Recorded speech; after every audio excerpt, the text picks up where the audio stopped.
My mother-in-law called my house and left a message on the answering machine. She didn't call my cell. She didn't call my husband, Daniel. She called the landline in the kitchen, the one we kept because my father-in-law was 81 and didn't trust anything else, and she left her message at 6:47 in the morning. My 9-year-old son, Eli, picked up. He always picked up first. He thought it might be his grandfather. It wasn't. What she told him, what Lorraine Foss told a 9-year-old child before he had eaten breakfast, was this: "Don't come to the funeral. You will ruin it." He was crying when I walked into the kitchen. Not the loud kind. The quiet kind, where a child is trying very hard to hold it together and can't quite manage it, and the tears are just falling without any sound at all. He had the receiver pressed against his chest like he was trying to protect me from whatever was inside it. My father died 4 days after that phone call, not because of the call. He had been sick for over a year, and we had known for months that we were running out of time. But those 4 days between Lorraine's message and the morning I got the notification on my phone, those 4 days are burned into me in a way I don't have words for. I didn't argue with her. I didn't call her back screaming, even though every single part of me wanted to. I got in the car with Eli and drove to another city, because that is where my father was, and that is where I needed to be. My phone started buzzing before we were even out of the driveway. By the time we walked into the church, I had 168 missed calls, all from the same number.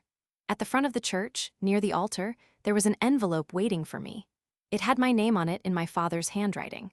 I recognized the way he formed the capital, and he had taught me to write that way. I picked it up and I opened it, and what was inside was not what anyone in that room expected. The will had been torn up. Let me tell you how we got here. My father, Gerald Scott, was a man who built things quietly. He didn't talk about money. He didn't talk about plans. He just did the work and let the results speak, and by the time I was old enough to understand what he had built, it was already substantial. He grew up in a small city in northern Ohio, bought his first piece of property at 26, and spent the next 30 years adding to it with the same patience he applied to everything else in his life. By the time I was in my mid-30s, his real estate holdings, 4 commercial properties and 2 residential parcels, had an estimated combined value of just under $2.1 million. He never told me that number directly. I found it when I helped him organize his files the year he got sick. My mother died when I was 12. It was just the 2 of us after that. Gerald Scott and his daughter Nora, in a 3-bedroom house on the east side of a city that neither of us ever fully left, even after I grew up and moved and married and became something different than what either of us expected. What I became, specifically, was someone Lorraine Foss never quite believed in. I married Daniel Foss when I was 28. Daniel is a good man. I want to be clear about that, because this story is not about him. He has never been anything other than decent and steady and genuinely kind, and when his mother is at her worst, he goes very quiet in a way I have learned to read as shame. He married me knowing that his mother would require patience, and I married him knowing the same thing. We were not naive about it. Lorraine Foss is Daniel's biological mother. She and Gerald were never connected in any legal way, never connected in any personal way. They met exactly 4 times before my father got sick, and 3 of those 4 meetings were strained in the particular way that 2 people who do not understand each other become strained when forced into proximity by the people they love. What Lorraine thought of me was never subtle. She thought I was a nice enough girl with modest prospects who had been lucky enough to marry her son.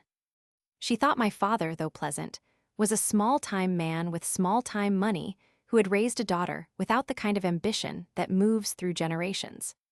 She thought, in short, that Daniel had married down. She never said any of this directly. She didn't have to. The first time I really understood what she thought of me, we had been married about 8 months. Daniel and I had gone to his parents' house for Sunday dinner. They had a large house in a suburb about 40 minutes from us, a house that Lorraine kept immaculate in the way of women who have decided that the house is the primary measure of their worth. She had made pot roast. She had set the table with the good dishes. And over dinner, while I was talking about a project I was working on, I was in commercial insurance at the time, building a client book from scratch. She nodded pleasantly and then said, very gently, that she hoped I wasn't spreading myself too thin. "Daniel's career is really taking off," she said. She smiled at him. "It might be a good time to think about stability, something with benefits. State Farm, maybe, has good benefits." I was, at that exact moment, 3 weeks away from closing a contract that would bring in $180,000 in annual premiums. My commission on that contract alone would have covered our mortgage for a year. I smiled back at her and said I would keep that in mind. I did not keep that in mind.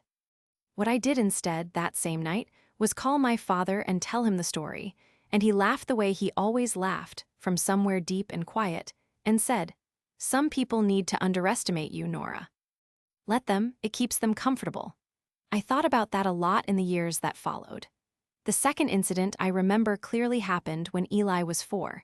We were at a birthday party for one of Daniel's nephews, his sister Claire's youngest, and there were about 20 adults crammed into a backyard that was not quite big enough for the occasion. Lorraine moved through these gatherings like a woman conducting a symphony only she could hear, organizing conversations, redirecting attention, ensuring that the family's collective focus remained trained on whatever she had decided mattered that day. What mattered that day, apparently, was Eli's education. She pulled me aside near the patio and told me, very kindly, that she had heard about a preschool program through her church that was wonderful for children with limited early reading skills. She said it like she was doing me a favor. She said Eli was a lovely child, but she had noticed at Christmas that he seemed to be behind some of the other children his age when it came to letters. Eli was 4. He could already sound out short words. His pediatrician, Dr. Amara Nwasu at Riverside Family Practice, had told me 2 months earlier that his developmental milestones were right where they should be, and that he was in fact testing above average in verbal comprehension for his age. I didn't say any of that. I thanked Lorraine for thinking of us. I watched her walk back toward the other guests with the satisfied air of a woman who had just done a kind thing. That evening, while Daniel drove and Eli slept in his car seat in the back, I reviewed the folder on my phone where I had been quietly saving information. I had an appointment the following week with James Calloway, an estate attorney based downtown, whom my father had introduced me to the previous year. We had been discussing something I hadn't mentioned to Daniel yet, not because I was hiding it, but because the timing hadn't felt right. A trust structure. For Eli, one that would sit quietly, growing, while the people around us assumed nothing was growing at all. The third incident is the one that shifted something permanently in me. It was about 18 months before my father's diagnosis, so roughly 2.5 years before any of this came to a head. Daniel and I had gone to a family gathering at Lorraine's sister's house, a larger affair, maybe 30 people. The kind of event where you stand near the food and try to find someone you genuinely like in a room full of people who are related to your spouse. Lorraine's brother-in-law, a man named Curtis who had never been anything other than civil to me, made the mistake of asking how work was going in front of Lorraine. I told him it was going well. I said I had expanded my client list and was doing some consulting work on top of the insurance practice. Lorraine laughed, not a mean laugh. The kind that's almost worse, the kind that's just genuinely bemused. "Nora has always had a lot of projects," she said to Curtis, in the tone of a woman describing a child who collects rocks. Curtis nodded politely. He looked at me once with something I can only describe as sympathetic embarrassment. He knew how it had sounded. He was too much of a gentleman to say so. I excused myself to get more water. I stood in the kitchen for about 2 minutes, breathing. Then I went back out and spent the rest of the afternoon being perfectly pleasant, because I had learned from my father that you do not spend your energy on the moment when the moment doesn't serve you. You save it. You wait. If you have ever been counted out by someone who should have known better, someone who looked at you and made a decision about your ceiling based on their own assumptions, you know exactly what that silence feels like. It is not weakness. It is math. You are adding up everything they don't know, and you are letting the number grow. By the time my father was diagnosed with stage 3 pancreatic cancer in late February, the number had grown considerably. I want to be careful here about what I tell you, because some of it became legally significant later, and I have been advised to be precise.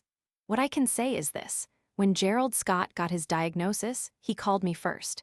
He called me before he called his doctor back with questions. He called me before he made any arrangements. He called me first because I was his daughter and he trusted me, and because there were things he had been meaning to put in order for years that suddenly could not wait any longer. We spent a lot of time together in those early months. I drove to his city most weekends. I sat with him while he went through files. I watched him have conversations with James Calloway, who had, by that point, become something of a family figure in the legal landscape of my life. James is a careful man, methodical in the way of people who have spent decades watching families fall apart over documents that were not precise enough. He has silver hair and the kind of handshake that feels institutional. He was the one who first used the phrase, revised estate plan, in a conversation with my father, and I watched my father nod and say, in his quiet way, that yes, he thought it was time. I did not know the full contents of what my father decided. He was clear about that. "You'll know when it matters," he told me one afternoon in his kitchen, his hands wrapped around a mug of coffee he was no longer supposed to drink, but that he drank anyway. "I don't want you carrying this around before you need to." What I did know, what I had known for some time, was that there was a revised document, that it existed, that James Calloway had it, and that whatever was in it was different from what had come before. What I had built during this period, what I had been building quietly for several years, actually, was a foundation that nobody in Daniel's family had any reason to suspect existed. My insurance practice had grown from a solo operation into a small firm with 2 associates. I had signed a partnership agreement with a regional brokerage in March, 2 years before my father's diagnosis, that gave me a fixed equity stake in exchange for bringing over my client book. The financial details of that agreement were covered by a non-disclosure clause, which meant that when Lorraine asked Daniel once, mildly, how Nora's little business was going, Daniel could only shrug and say fine, which was both accurate and insufficient. I also had Eli's education trust, which I had established 4 years earlier through James Calloway's office. The trust was named for Eli and was managed by a professional trustee at a financial firm downtown. It had been growing steadily through contributions I made quarterly. By the time this story reaches its crisis point, the trust held $237,000, and Eli was not aware of it, and neither was Lorraine. A child does not access a trust. A trustee manages it, invests it, protects it. That is the point. And then there was the one thing I had done that was, in hindsight, the most important thing I have ever done in my professional life. Something I had not told anyone, not even Daniel, not fully, because the timing had never felt right, and because I had learned, somewhere along the way, to let things develop before I introduced them to the world. I had been working with a financial advisor named Delia Pacheco for 3 years. Delia works out of an office on the 14th floor of a building downtown, and she has the particular gift of making large numbers feel manageable. She manages institutional accounts. She does not typically take on individual clients unless there is a reason. There was a reason in my case, which I will get to, but the important point is that by the time my father was sick, Delia and I had built something together that sat in accounts that were not attached to any joint finances with Daniel, that were in my name and my name only, and that Lorraine Foss had absolutely no concept of. I am not telling you this because money is the point. I want to be clear about that. Money was never the point. The point was Eli. The point was making sure that whatever happened, whatever family dynamics erupted, whatever crises came, my son would be protected in ways that no one could dismantle with a phone call or a family gathering or a message left on a kitchen answering machine before breakfast. The close call that almost unraveled all of it happened on a Thursday afternoon in November, about 5 months before my father passed. I was at Daniel's parents' house. Lorraine had organized a dinner, the kind she organized every few weeks, where the extended Foss family gathered around her table, and she presided over all of it. I usually attended these dinners. I had strategic reasons for doing so, which I will not elaborate on except to say that being present mattered. Lorraine's younger son, Ryan, Daniel's brother, sharp in the way of people who have spent their whole lives trying to impress their mother, had recently taken an interest in what he called investment real estate. He'd bought one property, a duplex, and talked about it the way new investors always talk about their first property, which is with complete certainty that they have discovered something the rest of the world missed. Over dinner, he was explaining the concept of a real estate portfolio to the table with the specific energy of someone who knows exactly one thing and is very excited about it. Lorraine was listening with obvious pride. At some point, Ryan looked across the table at me. "Nora, you should look into this. Even a small rental income on the side of what you do would add up." I was in the middle of cutting something on my plate. I looked up. "That's interesting," I said. "There are really good resources for beginners." He reached for his phone. "I could send you some links." Daniel, to his credit, said nothing. He knows when I am being handled, and he has learned, over years, not to intervene because I don't need him to. That would be great, I said. Thank you. The thing I was thinking, and did not say, was that Delia Pacheco had called me 2 days earlier to discuss the quarterly performance review on my accounts, and that the conversation had included numbers that would have required Ryan to go very quiet for a very long time if he had heard them. I did not say this. I thanked him for the resources. I ate my dinner. After the meal, while people were moving into the living room for coffee, Lorraine pulled me into the kitchen on the pretext of help with dishes. She does this sometimes, uses kitchen tasks as cover for conversations she doesn't want an audience for. Ryan means well, she said, handing me a serving dish to dry. I know he does. He's worried about you both. She said it gently. With Gerald being sick, it's a lot of financial uncertainty, illness. I set the dish down on the counter and picked up the next one. We're doing okay, Lorraine. I just mean, she paused. She touched her necklace, a small gold chain with a cross on it, which she always does when she is trying to say something carefully. I just mean that if you ever needed to discuss options, Ryan and I have a good accountant. She works with families in transition. I heard the phrase, families in transition, and understood exactly what it meant. It meant, when your father dies and leaves whatever modest assets he has, we want to be involved in what happens next. I appreciate that, I said. I handed her the dish I'd been drying. Really. That night after dinner, after the drive home and after Eli was in bed and Daniel was watching something in the living room, I went into my home office and called Delia Pacheco's cell. It was 9:45 in the evening, which is late to call a financial advisor, but Delia and I had an understanding. I need to make sure the account designations are current, I told her.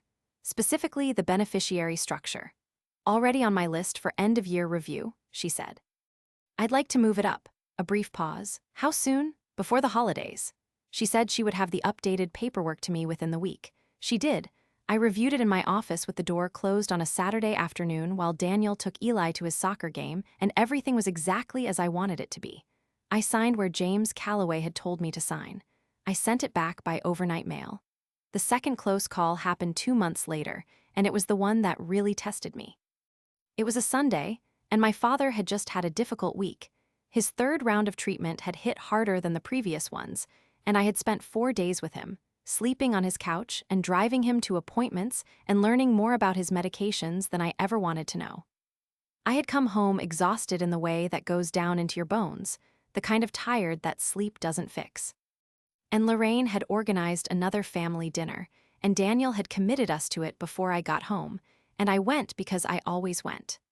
Toward the end of the evening, Lorraine's sister, a woman named Barbara, who has always been more direct than Lorraine and less careful about what she reveals, said something that stopped the room for a moment.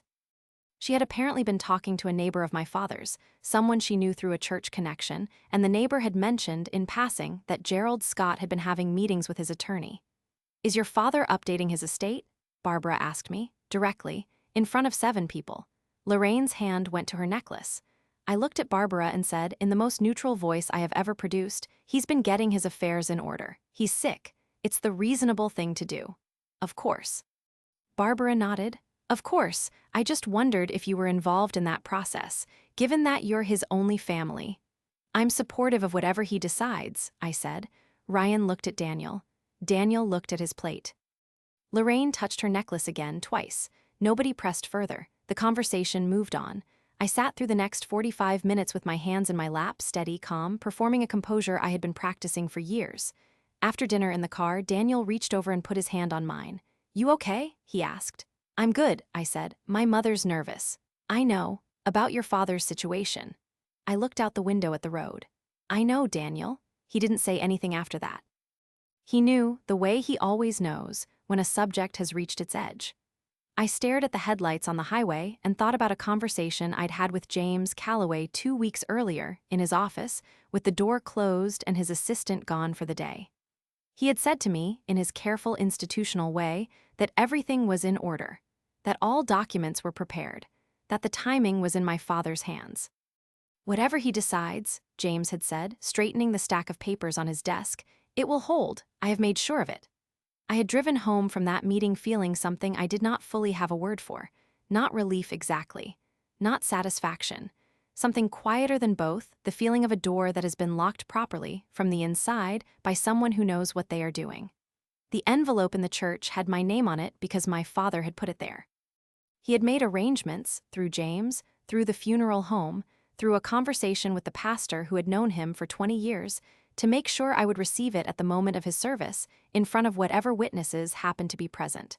It was not an accident. Nothing my father did was an accident, but I am getting ahead of myself. The call came at 5:19 in the morning, on a Tuesday in late March. I had been sleeping lightly for weeks, the kind of sleep where you are always partially listening for the phone. When it rang, I was sitting up before I had fully woken up, and I knew before I answered what it was. I sat on the edge of the bed for a while afterward. Daniel put his hand on my back. He didn't say anything, which was exactly right. By 7 in the morning, I had made the arrangements I needed to make. Called James Calloway's office and left a message. Called Delia Pacheco and left a message. Called my father's neighbor who had a key to the house and asked her to check on things. I did all of this in the kitchen, quietly, while Daniel made coffee and Eli slept upstairs, not yet knowing that the grandfather who had taught him to fish and to identify bird calls and to make the particular kind of grilled cheese that uses sourdough bread, that man was gone. The answering machine message had been left 4 days before that morning. I know, because I saved it. I have it still.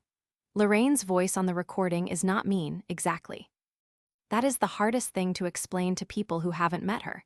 She is not a woman who sounds mean. She sounds concerned. She sounds like someone who is managing a difficult situation with the care it deserves. She said Eli's name the way she always said it, with the slight pause before it that I had noticed for years and never commented on. She said that the service was going to be a small family gathering, that these things were delicate, that children sometimes made these occasions harder for everyone including themselves, and that it might be best, for Eli, she emphasized, for Eli if he didn't come. My 9-year-old was crying when I found him with the phone pressed to his chest. I got us both dressed. I made him eat something, even though neither of us was hungry. I put our bags in the car. I had packed them the night before because I had known, in the way that you know things you cannot say out loud, that we were close, and I drove. I did not call Lorraine back. I did not call Daniel's family. I drove toward my father's city with Eli in the passenger seat and my phone buzzing on the console. At 43 missed calls, I turned the ringer off. At 168 missed calls, I walked into the church. Everything I had been building, quietly, strategically, over years of dinners, and close calls and conversations held in kitchens while someone dried serving dishes, was about to matter in ways that Lorraine Foss had no idea were possible. She had made one fundamental error. She had assumed that because I had always been quiet, I had nothing to say. She was about to find out how wrong she was. The funeral was on a Friday. The service was scheduled for 11 in the morning, and I pulled into the parking lot of Shepherd's Gate Lutheran Church at 10:47, with 168 missed calls on a phone I had stopped looking at somewhere around Millbrook, when Eli fell asleep against the window, and I needed both hands on the wheel and all of my attention on the road ahead. The church was my father's church. He had been attending for over 2 decades, since before I left for college, since before he was the kind of man who had an estate attorney and a revised will and a sealed envelope waiting at the altar. The pastor, Reverend Dale Huang, had known him since the 90s. He had visited my father during treatment. He had been in the room, not the room where my father died, but the room at the hospital 2 weeks before that, when it was clear we were in the final stretch, and he had held my father's hand and prayed over him in a voice so quiet I could barely hear it, and my father had looked peaceful in a way I had not seen in months. Reverend Huang was standing near the entrance when I walked in with Eli. He took both my hands in his. He said my father had loved me very much, and that was true, and I thanked him, and then I took Eli by the shoulder and we walked inside. The Foss family had not yet arrived. I knew they were coming because Daniel had told me the night before, in a text that arrived at 11:52 in the evening, that he would be there, that he was sorry about the calls, that his mother was, and then the message cut off and there was nothing after it. He arrived at the church at 10:59, and he came through the side entrance and found me in the second pew, and he sat down beside me and took my hand and did not say anything for a long time. Then he said, Eli shouldn't have answered the phone. No, I agreed, he shouldn't have. She didn't know he would pick up. I looked at the altar. Daniel, I'm not defending her. I know, I kept looking forward, but I need you to understand that what she said to a 9-year-old child, regardless of who picked up the phone, is something I cannot unhear, and I cannot let him unhear it either. He squeezed my hand once. He didn't argue. Lorraine arrived at 5 minutes past 11, which was after the service had technically begun.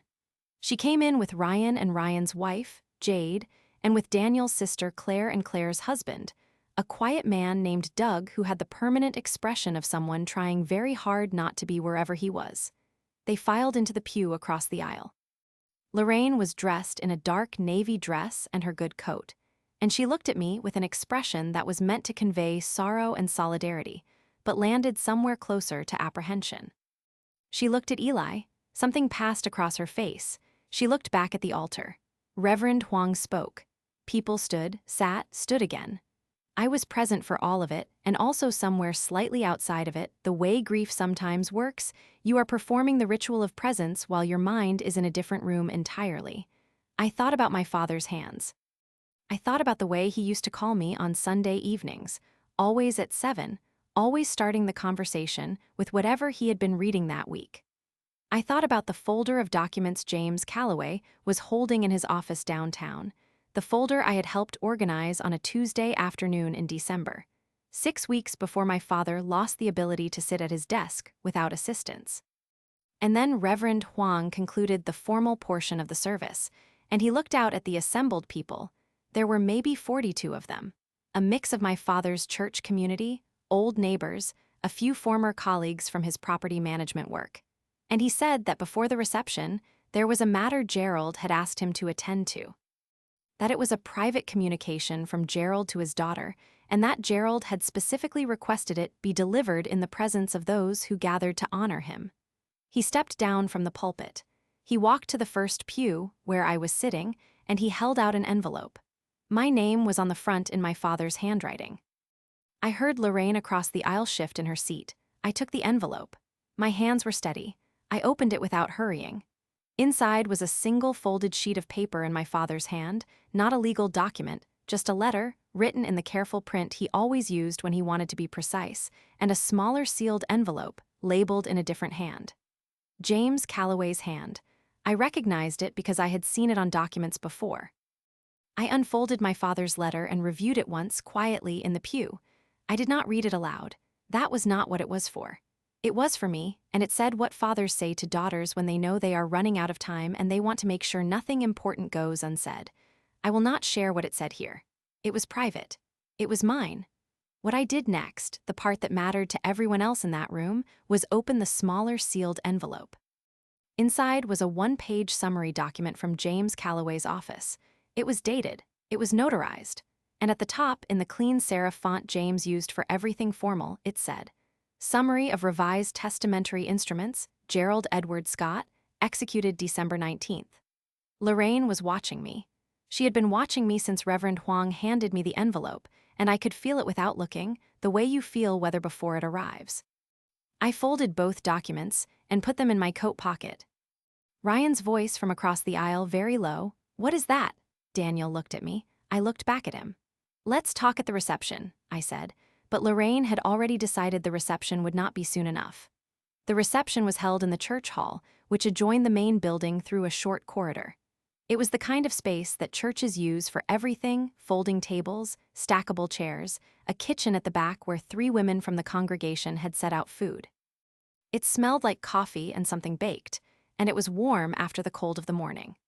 People came in and found seats and began the subdued business of eating and grieving, and remembering a man who had been worth remembering. I had set Eli up at a table near the kitchen with a plate of food and the company of Reverend Huang's daughter, a girl named Mia, who was 11, and seemed to have an instinct for understanding when adults needed to talk without children nearby. She had pulled out a small sketch pad and invited Eli to draw something, and the last I saw before Lorraine crossed the room toward me, he was concentrated on the page with his shoulders finally relaxed. Lorraine had left Ryan and Jade at their table. She had come alone, which told me she understood this was not a conversation she wanted witnesses for. She sat down across from me. She was composed. She put both hands on the table in front of her, and she looked at me with the expression she always used when she wanted to appear generous while not actually offering anything. Nora, a pause. I wanted to say I'm sorry for your loss. Your father was a good man.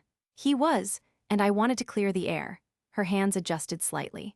About the phone call, I didn't know Eli would answer. That was never my intention. I held her gaze. But the message itself was intentional. Very brief hesitation. I was trying to protect him. These events can be overwhelming for children. Lorraine, my voice was even. I was not performing calm at this point. I genuinely was calm, which was something I had not expected of myself and was grateful for. You told my 9-year-old child before he had eaten breakfast not to come to his grandfather's funeral because he would ruin it. Her chin came up slightly. I used poor phrasing. You used very clear phrasing, actually. The table adjacent to us had gone a little quieter. Claire was sitting there with Doug, and Claire had the expression of someone who has accidentally wandered into a scene she cannot exit gracefully. She was looking at her coffee cup. Doug was looking at the wall, but they were listening. Everyone within range was listening in the particular way of people who are pretending not to. Lorraine lowered her voice. I think we should discuss the other matter. What other matter? Her eyes moved briefly to my coat pocket where the envelope had gone. The documents from my father's estate. I think there's been a misunderstanding about. There's no misunderstanding. I reached into my pocket and unfolded the summary page. I placed it on the table between us, face up. James Calloway filed a revised will on December 19th. All instruments were properly executed and witnessed. The original will, the one my father drafted 8 years ago, the one that included several Foss family provisions, was revoked. Lorraine looked at the page. She did not pick it up. What provisions? She said.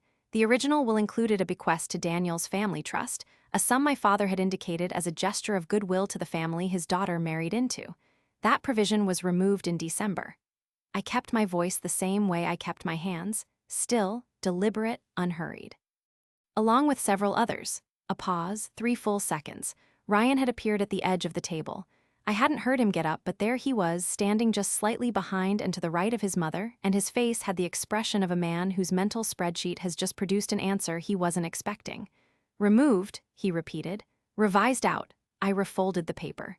Yes. Why? It wasn't quite a question the way he said it. I looked at him directly. Because my father revised his estate plan after he was diagnosed. He made decisions about where his assets should go and who he wanted to benefit. That is a normal thing a person does when they are putting their affairs in order.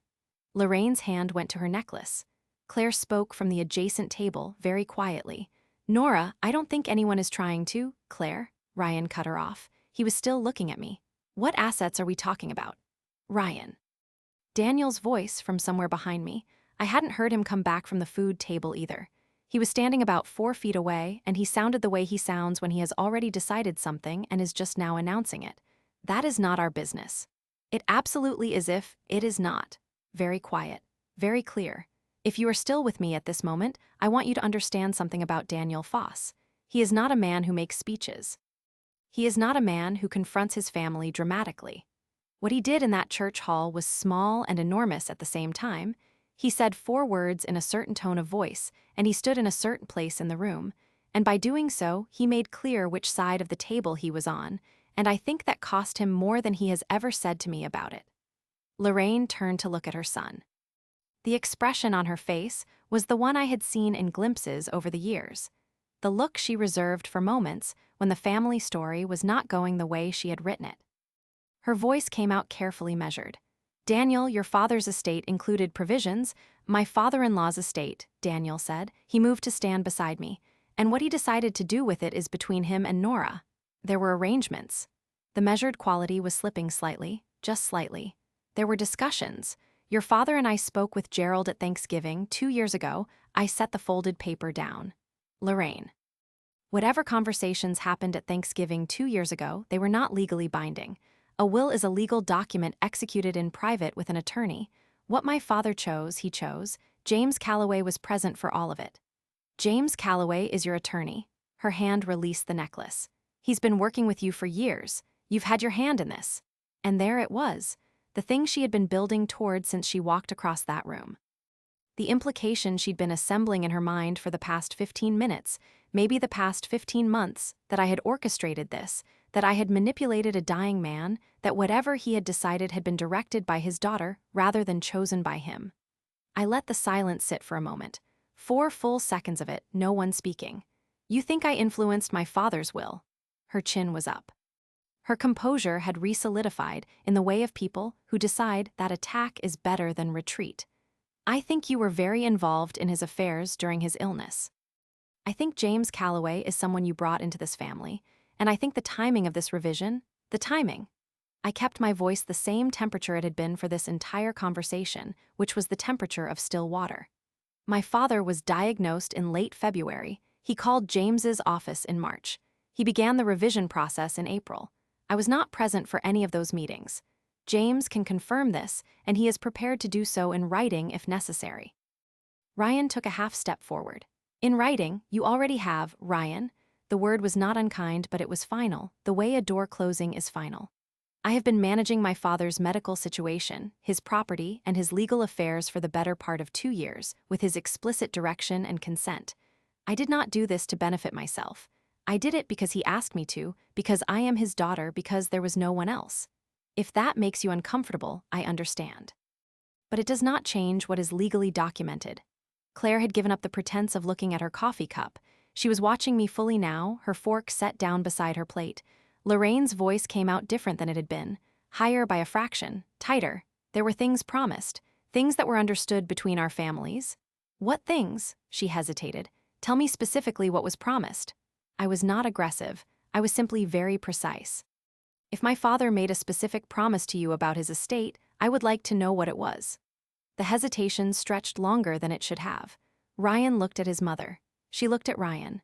And in that look, in that 3-second communication between a woman and her son, I saw something I had suspected for a long time and now had confirmation of. They had expected something. They had been expecting it for years. They had factored it into some internal accounting that I had never been shown and had never agreed to. He said, Lorraine began, then stopped. He said what? Her hand moved back to her necklace. He implied, at Thanksgiving, he said that he wanted to make sure Daniel was taken care of. That family was important to him. My father believed in family. Yes. I paused once. He also believed that a person's assets should go to the people they intended, documented in writing with legal counsel. He did not make casual promises at dinner tables that overrode his estate planning. He was more careful than that. Doug, from the adjacent table, made a sound that might have been a cough or might have been something else. He looked at the ceiling. Claire put her hand briefly over her mouth. Ryan crossed his arms. So what exactly did he leave? You're being very. The estate summary was provided to me privately. The full disclosure will be part of the probate process, which is a matter of public record and will proceed in the normal course of time. I picked up the folded paper and put it back in my pocket.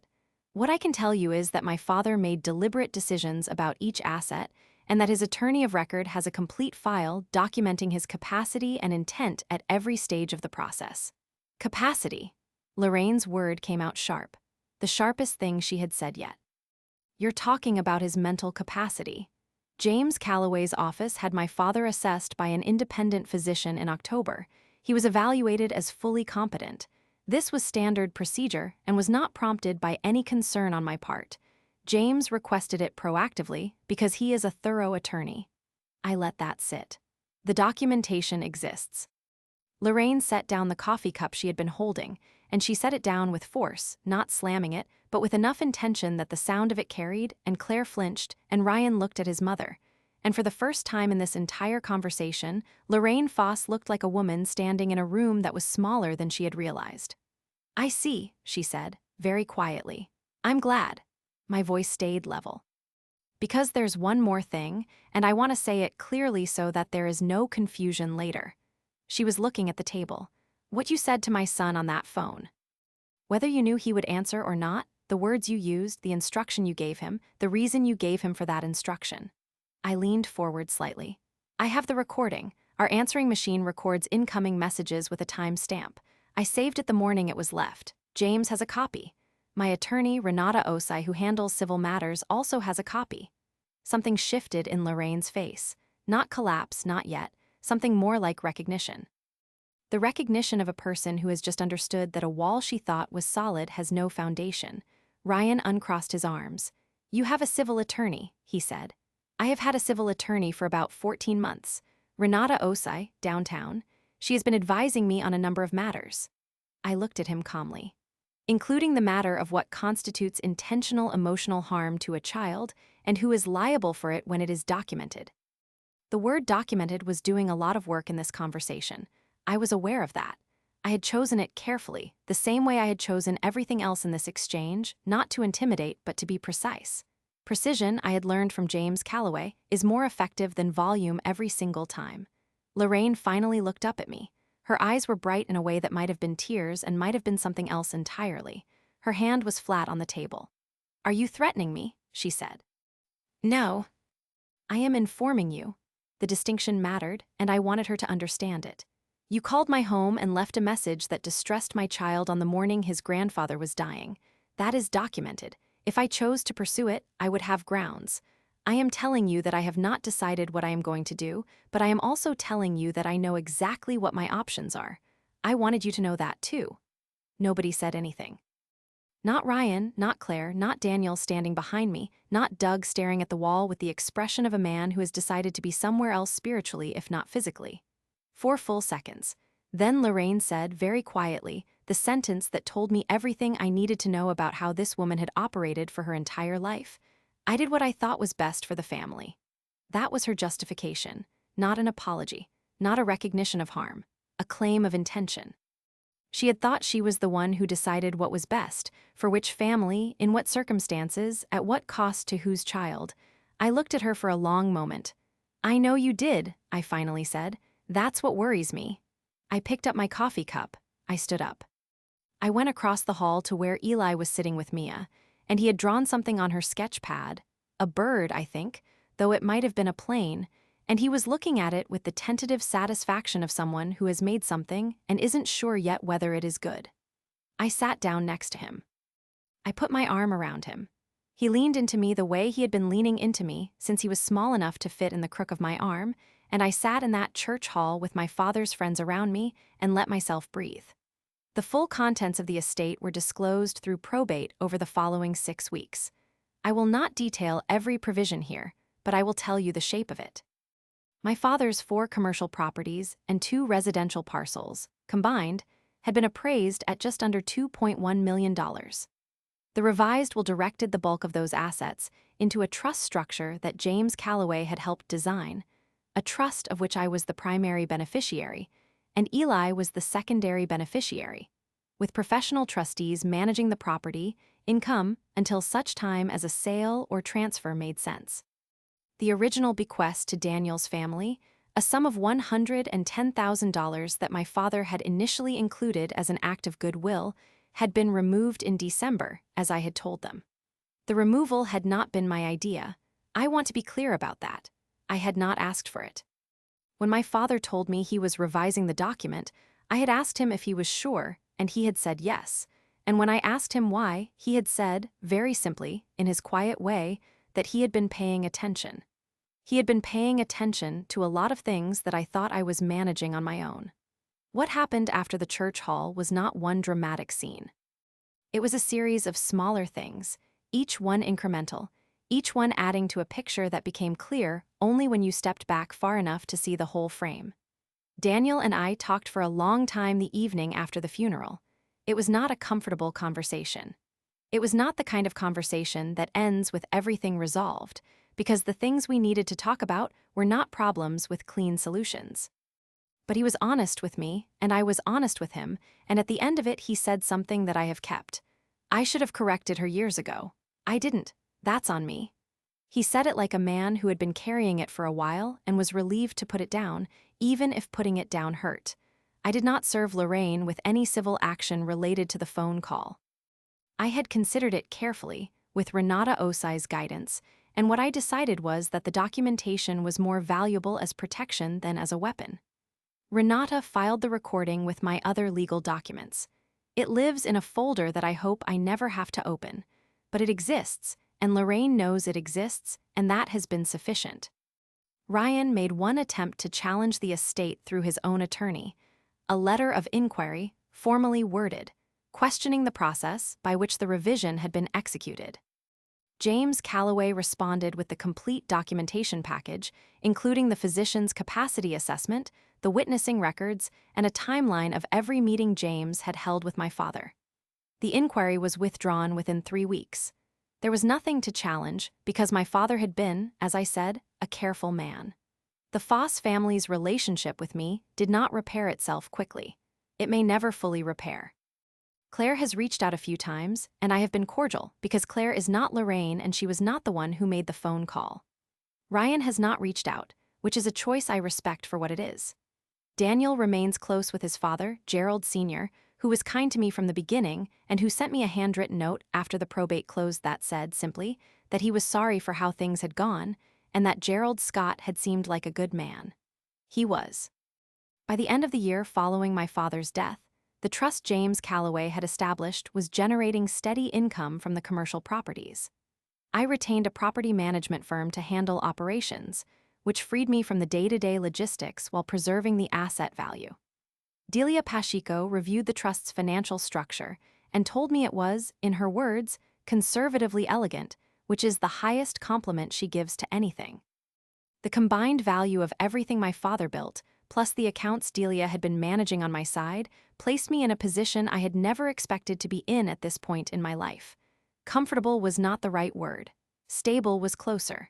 The kind of stable where the foundation has been tested and held. Eli is 10 now. He asked me once, a few months after the funeral, if Grandpa was still somewhere. I told him yes, I thought so, in the bird calls my father had taught him to identify, in the grilled cheese recipe, in the way Eli sometimes tilts his head when he's thinking, which is exactly what Gerald Scott used to do. He seemed satisfied with that. He went back to whatever he had been doing, and I stood in the kitchen for a moment feeling something I cannot name precisely except to say that it was heavy and clean at the same time. Lorraine has not called our house since that November. I do not know if she will. I have not changed the number. The answering machine is still there. So, did I go too far in that church hall, or not far enough? I genuinely want to know what you think.